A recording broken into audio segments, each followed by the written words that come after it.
And we're back. I'll, I added that image to let you guys check it out. That was one of the first horror movies I worked on. That was Nope. Um, so episode 9, we're back. We're back. We're back.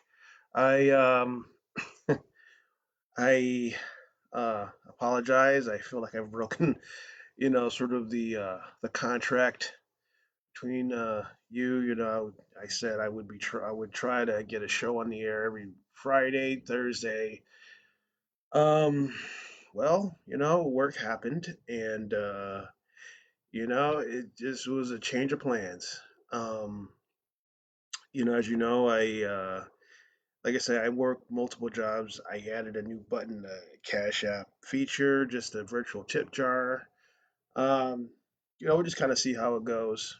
Um, um, but like I say, I have multiple jobs. I'm not hurting for money, but it just I'm trying to, as you know, I'm in the stocks and I'm trying to, I guess, bring the business part of the show. Uh, so if you can show a little love, that'd be cool. Otherwise, so so what happened was, um, uh, a very uh, dear friend um, uh, called me for a gig to see if I was available, and I gave my information, and he said production will be in touch. So okay, cool. So I went to work. I came home. I didn't hear from him. Because sometimes with these gigs, it's like you know, I've had times where people have called me for jobs and like uh, they wouldn't exactly. Um, I wouldn't get a phone call, wouldn't hear none. Okay, ghosted or whatever. But in this case, I had a weird feeling, so I opened my phone and there was a call sheet there.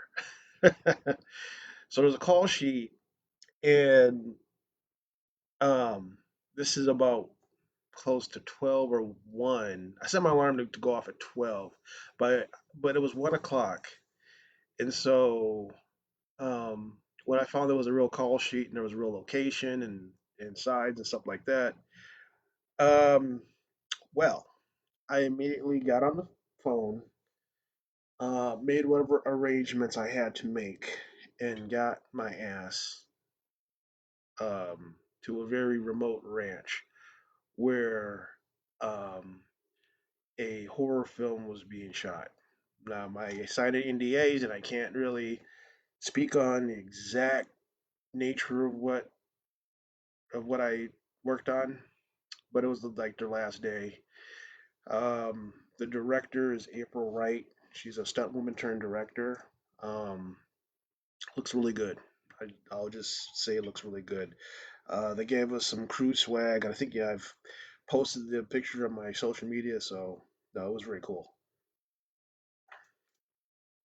Um, and like I say, when I say the title of this episode is called "We're Back," this is the first show I worked on all year.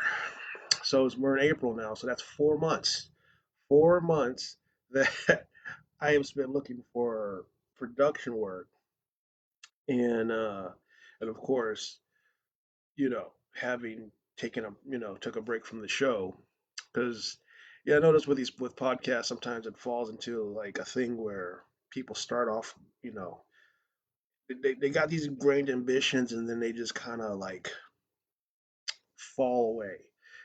My goal, like I said in my first episode, was I want to do 100 of these. Um, so now we're at 9, uh, 5-9 podcasts. So I think that's a good luck sign. Um, and I've lined up some really good interviews, so potential interviews. So we'll kind of see where it goes. Um, so so I want to speak on. Um, so this was my first show in such a long time, and I've been going to the gym and working out. Um, my experience, a couple things like let me just bring it back a little bit. So, you know, Set lighting is very strenuous. Um, so I worked, I went to the gym, worked on my upper body, but I think I did, I can tell that I have skipped leg day because on this show, the show uh, was a low budget show, it was a low budget feature. Um, and at one point, I was asked to bring an S360 with somebody else's help uphill, uh, up a very sandy, rocky hill. Um, now, you know, I am very, I work out, I work the upper body, but let me tell you, my calves were burning. Um, so, take care of your body. Um, and like I say, when you take the job, I kind of knew what I was getting myself into, but I can say clearly that all my tools, whatever knowledge I had, it just was like second nature. It clicked right in. Um, I will say that uh, what I do like about any type of production is a challenge or something I haven't done before. I started up a generator. So I know that sounds small, but generators are $100,000 pieces of equipment, $80,000 piece of equipment that you need to you know, you need to know what you're doing.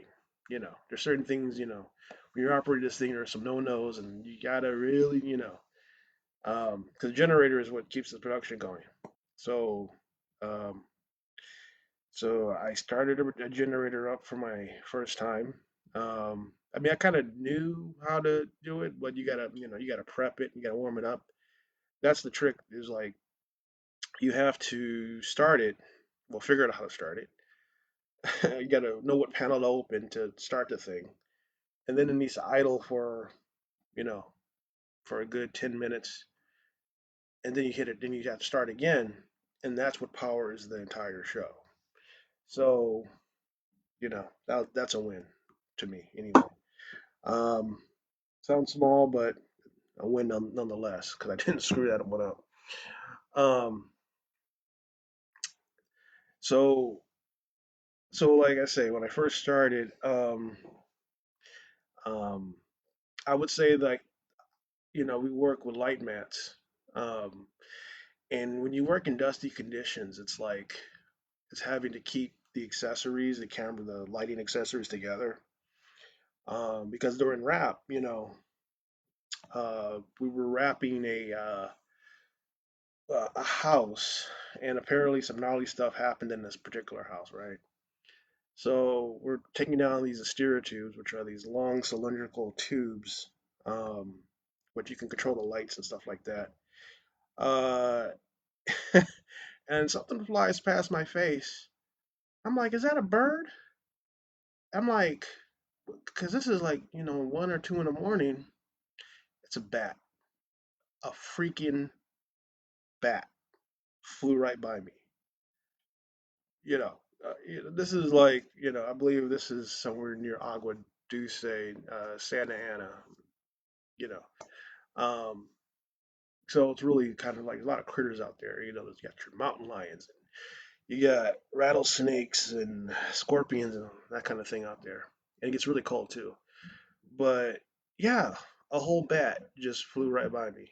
And um, I was a little shook. I won't even hold you up. I was a little shook on that one because I wasn't expecting that. Um, Luckily, the owner of the property came through and she's like, "Oh yeah, we got bats all the time." And so I don't, what she did, she shined a light, and the light somehow kept the bat occupied because I was, going through and taking down these lights, and I guess it was getting more and more dark. But yeah, bats. Yeah, so that was fun. It was a little baby bat too. Um, yeah, I should have took a picture. I didn't take a picture. Um, the food on set was really good. Um, I forgot how much I missed Crafty. Because on these shows, it's like craft services. You can tell just how budgeted these shows are. If crafty, they have to make food for the masses, so it's not exactly a gourmet dish. But if they can kind of get in somewhere between fine dining and edible, it really is, it's quite exceptional the work that um, craft services does. So we had, Mexican themed food, and it was good. We had enchiladas and tacos and fruit, and pretty much, I mean, I'm on a diet, so I chose to go with the fruit and the water and stuff like that. But I'm telling you, man, almost says you don't, just because it's there doesn't mean you got to eat it. Because oh my God, you will blow up really big. But yeah, so you know, and I would say like I guess the only spot I would say on this particular shoot was I felt was a little, um, because we had movers. Those are lights that move, and we lost the DMX signal, which is because lights now are, not just power, but there's a DMX cable which connects to a transmitter, so you can um, the lighting console programmer, or in this case, the gaffer, can control the light from a Black Magic tablet. So he's on the tablet. The tablet can be an iPhone, but usually it's a tablet. You can control the intensity of the lights and all that. You know, it's a great piece of equipment when it works. The problem is when it doesn't work. That's when you know we got the actors out there. They're cold, they're shivering. People are looking, and that's when you get that's people. You want the job, but that's the part that people kind of don't want about this job. Sometimes it's just you're in the hot seat because everything's great when the lights are up and production's going.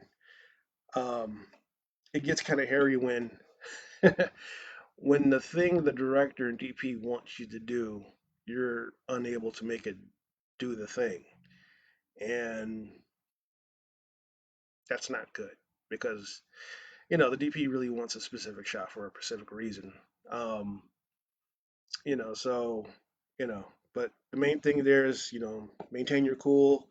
In this case, how we solved this particular problem, we just switched out the transmitter because I think for some reason the transmitter, I don't know what was going on, but we switched out the transmitter because it would we had to relink it. It just kept flashing, but when it's working, it's a solid light. But it was when it's flashing, there's a problem. So we grabbed a transmitter from another spot, patched it in, everything worked, no problem. We don't know why it didn't work. It just worked. Um, and they didn't really use the movers either. That was the crazy thing. Um, because I think with lighting, because you have to ask yourself, we're shooting at night, right? There's a horror movie. You have to ask like how the light is motivated. Like, so we're going to presume that it's moonlight. So because in natural conditions, when you're out there and your only light source is the moon most of the time, it's pitch black, you know. Um, so yeah, you can have great lighting schemes, but it's got to, just know that the light has got to somehow be motivated, and it needs to make sense somehow. Um, so as the night went on, it started to get cold. Um, I think the most unpleasant thing was like, um, I started sweating, and I brought a coat. It's good, just a key tip is on these productions, you need to bring layers of clothing. Like in my trunk, I got like three different coats and a hoodie, and so, but even I was still cold. And these actors were being asked to like run and you know scream and being chased in skimpy clothing. It was great, but um, anybody who thinks they want to be an actor, let me tell you, it's It ain't easy because you got to hit your marks. You got to have that same energy when it's 30 to when it's 30 below, and you have to act like it's like it's not. So acting, you know, it hit me where like you actively want to be famous. You actively want to be known because like that is, it was very brutal to conditions. It got to the point at one point because they put me up on the hill because I told you I had to bring up this big S360, and then it was bouncing off this white grid, and they kept me up there just to pan it off or tilt it if it needed to be adjusted or whatever. And I was just standing there, and it got to the point where like I started pulling, my arms and because I was like this. It was so cold. It was so cold. Um, but we got through it. I felt sorry for the rap crew because our call was 4:30 a.m.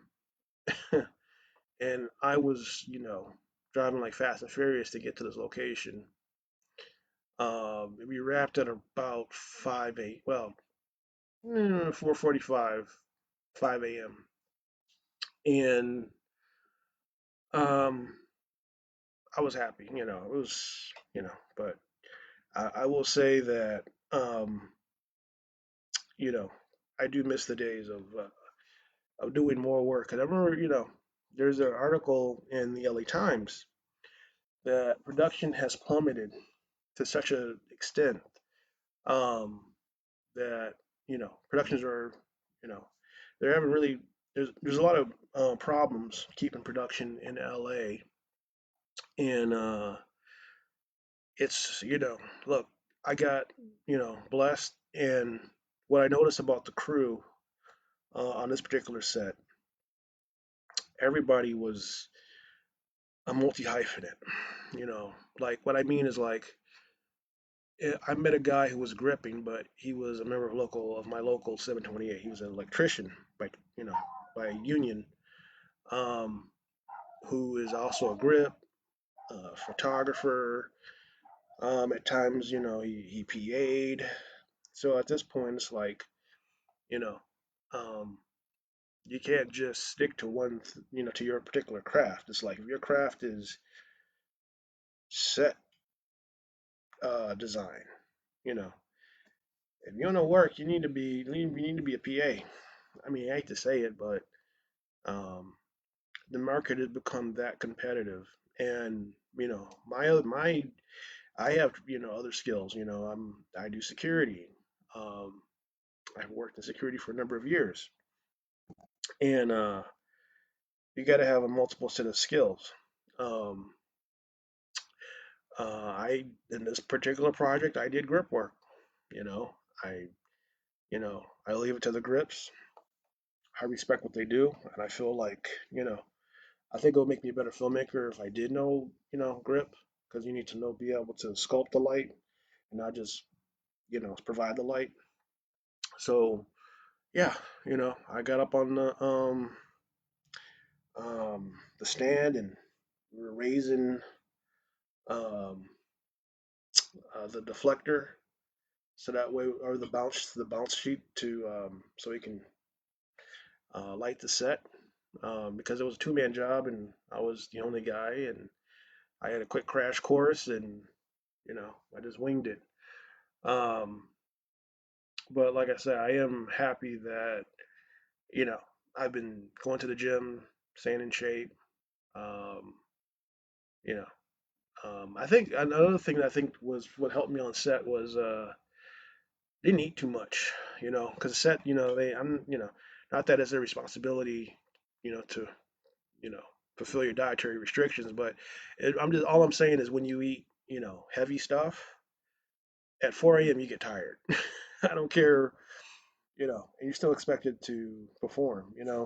Um, if I was to critique myself, I would say that I think one thing I feel like I could have done better on was I had a surveillance kit, right? I keep two of them. I keep, main one in the backup. And for whatever reason, my main, my main surveillance didn't work. But we were so busy, I couldn't get to, sort of my bin where I keep another one. And so, I had to turn my radio down, and the gaffer was trying to reach me, and you know, it was like we are in the middle of a scene. So my phone, number one, was on vibrate, and number two, I turned my radio down because I didn't want to, mess up this, because we were pressed. They were definitely pressed. I didn't want to be the guy who, you know, messed up the shot because my radio was on. Um, but yeah, somebody tapped me on my shoulder, like, the gaffer was trying to reach you. And I feel like I could have did a little better on that. If I was to critique myself, I should have identified the problem sooner, switched that surveillance out, and but I mean, we're really busy, and you don't know what you don't know. Um, I will say another thing um, about this particular shot is like they would ask us to, they would set up a shot, so we would have to run cable. We had to run cable. It was 4 rot, and as soon as we run that cable out, they would decide they're not gonna do that shot no more. So now we got to wrap that 4 rot and pivot to the next thing, and we got to do it really quick. And so I think that's where I will feel like, yeah, the muscle memory, the working out, the cardio, you know. But it definitely made me like, yeah, it's better to. It feels, you know, I would, it seems like it would be really nice to be on the directing side of this, because, or you know, it's just like I say, wrapping cable, laying out cable. It's like, good to have a job, but then it's a job. Then at some point, it's a job. And so yeah, so uh, like I said, I hung with it, and like I say, so I will say that um, in terms of horror movies, sets.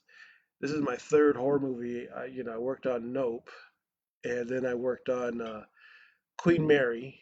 Um, I seen that. I particularly didn't like that particular movie. Um, and then I seen then of course this one. Um, I'm very excited about this one. This looks really interesting. Um, but like I say, it was just like uh, just being ready for the opportunity. Um, you know, because it's so crazy. We try to, especially in this climate, you're trying to make movies, and then once you make a film, any type of film, you need to get into the commercial market of some, so so they want to do theatrical release, and that's cool. It's just anybody who can make a movie at this point and get it wrapped is is a bad mamma jamma at this point, especially in Los Angeles, because it's become so cost prohibitive to make production out here right now. To rent, locations and trucks and pay people, and you know, it's I'm definitely, I want to make movies, and I'm debating, is LA the place to do it? I mean, just from a practical reason. Um, say what you want about Tyler Perry, but I admire what he's done with, you know, creating his own studio and his own space where he can make his own, films without having to go to a studio and them telling him, you know, what's a good movie, when he's to get cut out, shelving his movie if they don't like it for whatever reason. Um, so I'm taking, I really want to follow in his footsteps,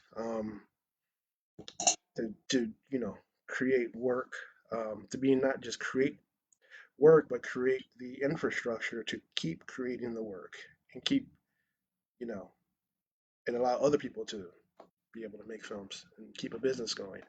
So no, you know, um, so yeah, LA is in a very tough spot right now. I feel, when somebody, um, throws you a bone, um, you know, um, you definitely have to take it and, um, you know, and extend the hand. I think that's one of my, I feel that, I'm out here looking for work and all that. I think my one regret that is sort of outside of my control is that I don't have the connections to help other people as they have, looked out for me. Um, you know, because, I mean, if I did, I would absolutely, and then I can see why people, um, I sort of become my own, like I sort of become the villain in this thing where it's like there are people not hiring other people because of they want to hire who they know, who they like. And then if I'm ever in that position, then I would do the same thing because I would want to I would want to look out for the people who have looked out for me in the past. So I get it. Um, I just wish there was enough where everybody can eat. That's the sort of the unfortunate reality we live in now. Um, but uh, but yeah, so I just want to say, you know, I think as we started this podcast, we uh, my consistent like I was just trying to consistently do like you know every Friday. Um, Sometimes it might not, you have to be flexible. So you know, and but I feel that um, this week is going to be a really good week, and we're going to have some really good interviews coming up. So appreciate you guys rocking with me, rocking with you. Um, Subscribe, and you know, if you have some interesting industry stories, I'd like to hear them. But thanks for checking us out. Take care. Peace.